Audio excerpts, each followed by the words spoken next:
오늘은 시편 146편의 말씀을 통해서 함께 은혜를 나누고자 합니다.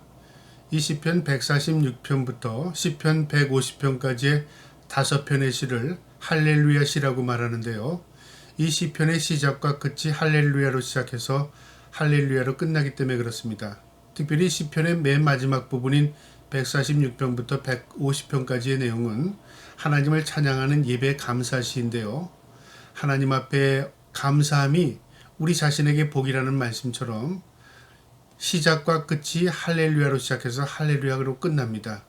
이 할렐루야라는 말은 여호와를 찬양하라, 하나님께 찬양하라 그 말입니다. 우리의 삶도 그렇습니다. 우리가 하나님을 찬양하기 위해서 창조된 인간이고요. 인간의 근본 목적은 하나님을 찬양하고 하나님을 기뻐하는 것입니다. 그래서 그 근본 목적을 잃어버릴 때 인간의 삶의 의미도 상실되는 것입니다. 오늘 이 시편 146편의 이 시편을 통해서 우리의 인생이 하나님을 찬양하는 인생으로 승화될 수 있기를 주님의 이름으로 축복합니다. 146편 1절에 할렐루야 내 영혼아 여호와를 찬양하라. 나의 생전의 여호와를 찬양하며 나의 평생에 내 하나님을 찬송하리로다. 이 시편 기자는 할렐루야로 시작하면서 자신의 영혼이 하나님을 찬양하랍니다. 우리가 입으로 찬양하는 것 같지만 사실은 입은 노래이고 그 입술에 담겨져 있는 내적인 고백이 찬양입니다. 그러니까 우리의 내적인 고백이 없이는 온전한 찬양이 될 수 없는 것이죠. 내 마음이 하나님을 찬양해야 하는 것입니다. 어떤 사람은 노래로 찬양을 할 수도 있고요. 어떤 사람은 삶으로 찬양할 수도 있고요. 어떤 사람은 재능으로 찬양할 수도 있습니다. 하나님을 높여드리는 것입니다. 그것이 온전한 찬양입니다. 이 시편 기자는 영혼아 여호와를 찬양하랍니다. 자신의 가장 깊숙한 것부터 하나님을 찬양하자고 고백합니다. 나의 평생의 여호와를 찬양하며 나의 생전의 여호와를 찬양하랍니다. 내가 살아있는 동안에 내 일생 동안에 그 말이죠. 우리가 죽으면 찬양할 수 없죠. 내가 살아있을 때 찬양이 되는 것입니다. 하나님을 찬양하며 사는 것이 내게도 복이고 하나님께도 영광입니다. 3절에요. 귀인들을 의지하지 말며 도움이 없는 인생도 의지하지 말지어다.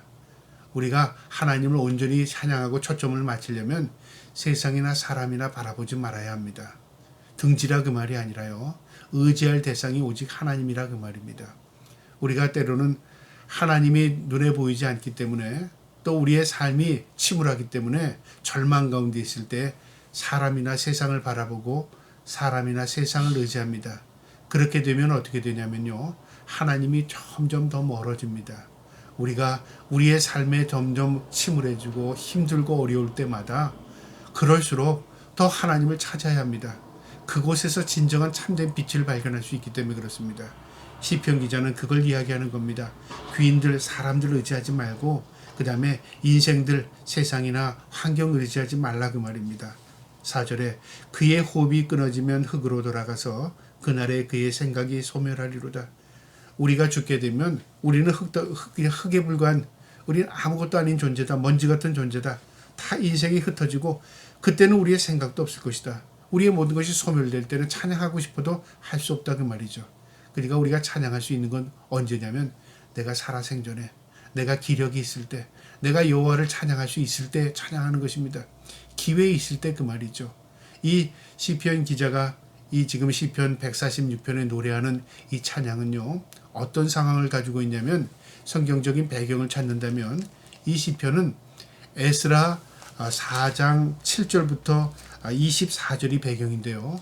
이 에스라 4장에 어떤 내용이 기록되어 있냐면 이스라엘 민족이 바벨론으로 포로로 잡혀간 이후에 하나님의 예언의 말씀처럼 고레스 칙령을 통해서 이스라엘 민족이 고향 땅인 예루살렘으로 돌아옵니다.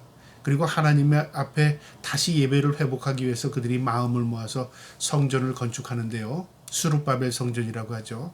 그 성전을 준공하고 기초석을 놓고 성을 쌓기 시작하는데 이 사마리아 사람들이 방해를 합니다. 그러니까 그 방해를 생각하지 못했던 거죠. 방해를 해서 그 성전을 짓다가 중단을 합니다.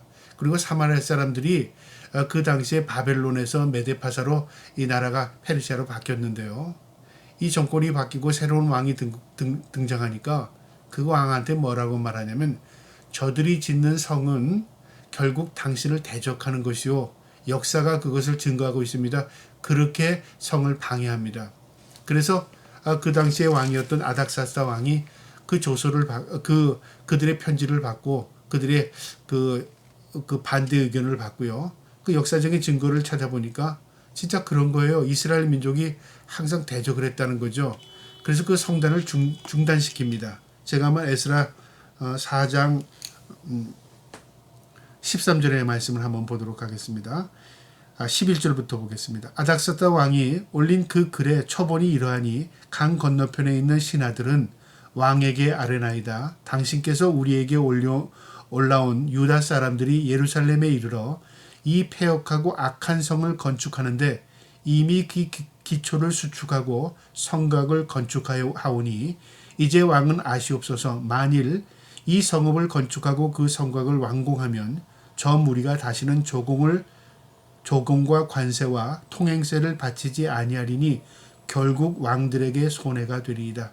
이들이 이 성전을 짓고 나면 자신들끼리 뭉치게 되고 왕을 대적할 것이고 그들이 조공도 바치지 않고 세도 내지 않고 통행세도 내지 않게 돼서 결국 왕에게 큰 손해가 갈 겁니다. 그렇게 얘기한 겁니다. 그리고 또 15절에 왕의 조상들의 사기를 살펴보면 그 사기에서 이 성읍을 패역한 성읍이라 예로부터 그 중에서 항상 반역하는 일을 향하여 왕들과 각도의 손해가 된 것을 보시고 아실지라 이 성읍이 무너짐도 이 때문이니이다. 그들이 또 뭐라고 이 왕에게 이 편지를 올렸냐면 이 성이 짓게 되면 그들이 반역하는 일이 있을 것입니다. 그리고 항상 그렇게 해왔습니다. 그러니까 이들이 뭉치지 못하도록 성을 증건하면 안 됩니다. 왕의 입장에선 자기에게 손해가 된다니까 이걸 막아야 되잖아요. 그 명령을 내립니다. 성을 준공하지 말게 합니다. 21절에 이제 너희는 명령을 전하여 그 사람들에게 공사를 그치게 하고 그 성을 건축하지 못하게 하고 내가 다시 조소 내리기를 기다리라. 조소가 내리기까지 그 성을 짓지 말랍니다. 23절에 아닥사스다 왕의 조소 초본이 름나와 서기관 심세와 그의 동료 앞에서 낭독되매 그들이 예루살렘으로 급히 가서 유다 사람들을 보고 권력으로 억제하여 그 공사를 그치게 하니 이에 예루살렘에서 하나님의 성전 공사가 바사왕 다리오 제2년까지 중단되니라. 왕이 바뀔 때까지 무려 16년 동안 이 성의 건축을 중단시킨 겁니다. 그 시기에 이 시가 기록된 겁니다. 그러니까 이 시편의 기자는요. 좋은 환경에서 하나님 찬양하라. 내 영혼이 하나님을 찬양합니다. 내 모든 것이 하나님 찬양한다. 그게 아닙니다. 세상의 방해, 하나님을 믿으려도 이 방해하는 세력 때문에 자신의 신앙을 지키기 어려운 상황, 하나님을 경배하려도 경배할 수 없는 그 상황 가운데서도 하나님을 찬양하고 있습니다. 그러니까 묵묵히 하나님을 바라보는 것입니다. 우리의 신앙도 그렇습니다. 세상이 이렇고 저렇고 우리가 핑계거리가 많을 수 있습니다. 그러나 어떤 상황 가운데서도 우리가 묵묵히 주님을 바라보고 경배하고 예배하면 하나님께서 그 마음을 헤아리십니다. 그리고 그런 자를 통해서 하나님이 역사를 이루십니다. 시편 146편은요. 그가 좋은 환경에서 하나님을 찬양한 게 아니라 예배할 수 없는 환경, 핍박 가운데, 방해 가운데서도 하나님을 찬양하면서 내 영혼아 여호와를 찬양하라. 하나님을 묵묵히 찬양하는 모습인 것입니다. 그래서 시편의 공통점이 뭐냐면요. 좋을 때 기뻐하고 감사한 게 아니라 어려울 때 고통 가운데 기뻐하고 감사했고요. 그리고 절망 가운데 하나님을 찾았고요. 그들이 세상의 아무런 상황 가운데 주님을 의지한 것입니다. 그래서 이 시편이 위대한 것이고 이 시편의 기자들의 이 고백이 믿음의 고백이 되는 것입니다. 저와 여러분도 이 시편의 고백처럼 어떠한 상황 가운데서도 하나님을 바라보고 찬양할 수 있기를 축복합니다. 5절에요. 야곱의 하나님을 자기의 도움으로 삼으며 여호와 자기 하나님에게 자기의 소망을 두는 자는 복이 있도다. 진정으로 복이 있는 자는 잘되고 잘되는 게 복이 아니라 어떠한 상황 가운데서도 하나님을 의지하는 게 복이랍니다.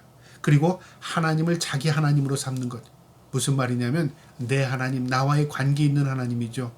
모두가 부르짖는 하나님, 그냥 구경거리의 하나님이 아니라 내 하나님, 내 아버지, 내 주인, 내 구주, 이 중요하다 그 말이죠. 왜냐하면 하나님과 나와의 1대1의 관계이기 때문에 그렇습니다. 그리고 그분에게 소망을 두는 것, 그게 진정으로 복이라 그 말이죠. 이 복이 저와 여러분의 복이 되기를 축복합니다.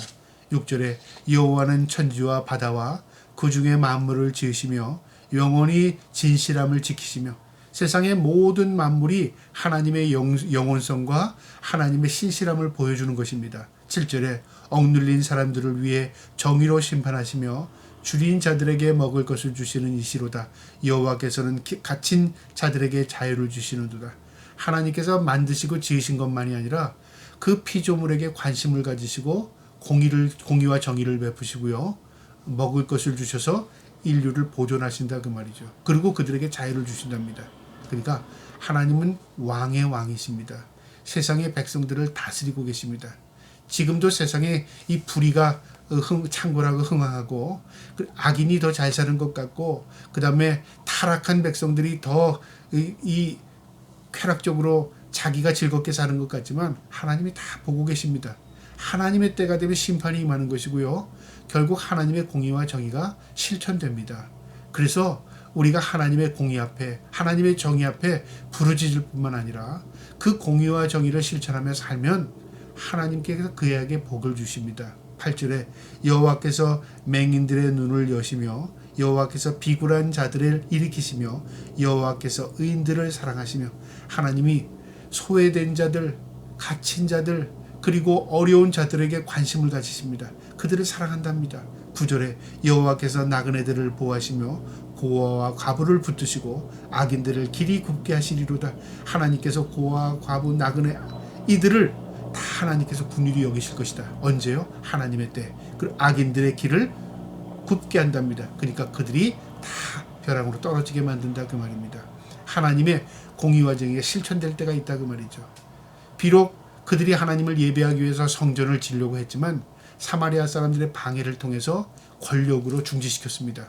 그러나 그 속내에는 겉으로 보기에는 이 왕의 힘으로 그 성전이 중지된 것 같았지만요.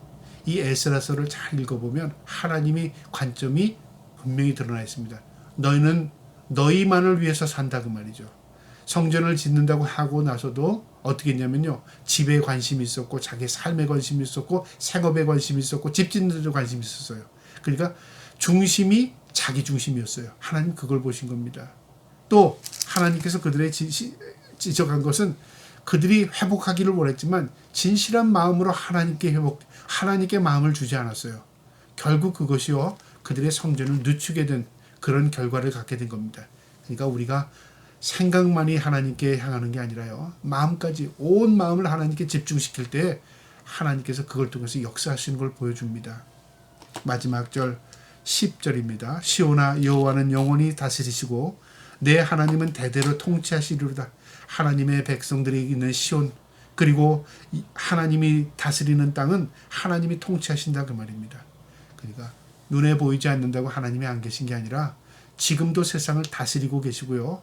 지금도 하나님의 이 삶의 가운데 개입하고 계십니다. 하나님의 공의와 정의는요. 반드시 드러나게 됩니다. 끝에 할렐루야 그렇게 합니다. 하나님을 찬양하라. 믿음입니다. 하나님을 찬양하라. 하나님을 경배하라. 그것이 우리의 본분이다 그 말이죠. 저와 여러분이 상황을 바라보고 낙심하거나 절망하지 말고요. 어떠한 상황이 올지라도 하나님은 살아계신다. 그 마음 가지고 하나님을 찬양할 수 있는 저와 여러분 되기를 주님의 이름으로 축복합니다. 아멘.